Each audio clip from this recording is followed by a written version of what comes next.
অনেকে বলে যে বাংলাদেশে প্রবাসী আছে, তারপর গার্মেন্টসও আছে। প্রবাসীরা যে ভূমিকা রাখে তার সাথে কোনো কিছুই তুলনীয় না।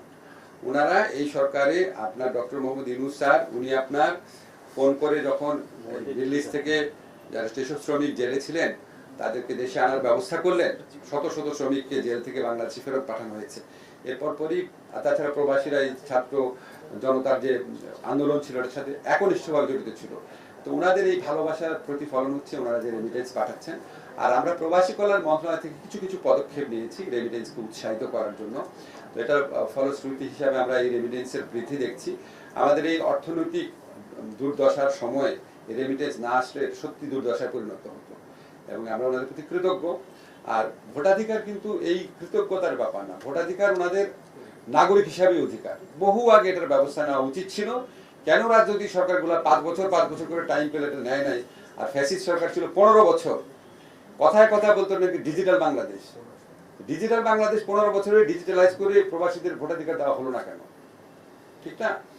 এটা তো মানে এটা কোনো ইললজিক্যাল কোয়েশ্চেন না। 15 বছর একটা সরকার থেকে দিতে পারে নাই। আর আমরা ধরেন নির্বাচন কমিশন গঠিত হয়েছে হয়তো 15 সপ্তাহ হয়েছে, টাইম তো লাগবে। এটা তো সম্পূর্ণ নির্বাচন কমিশনের এখতিয়ারাধীন বিষয়।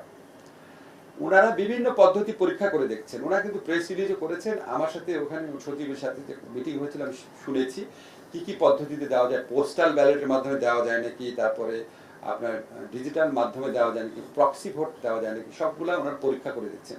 এবং আমার কাছে মনে হয়েছে ওনারা ডিটারমাইন্ড। এটা কিন্তু ওনাদের কর্তৃত্বাধীন বিষয়। আমাদের সরকারের পক্ষ থেকে সবসময় বলা হয়েছে আমরা প্রবাসীদের ভোটাধিকারের ব্যাপারে অত্যন্ত রেসপেক্টফুল, আমরা চাই এটা হোক। আর এটা তো ওনাদেরকে করতে হবে। তো ওনারা, আমি যতটুকু জানি, ওনারা বদ্ধপরিকর আছেন।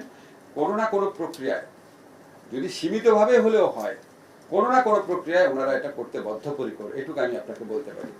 আর একটা কথা বলে রাখি আপনাদের, ভোটাধিকার আমরা যদি হাফ ডানও করে রেখে দিতে পারি, আমি মনে করি যারা রাজনৈতিক সরকারগুলো 5 বছরের জন্য ক্ষমতা আসে, ওনাদের যদি মিনিমাম মানে দায়িত্ববোধ থাকে, আমাদের কাজটাকে যেন ওনারা সম্পূর্ণভাবে এগিয়ে নিয়ে যান।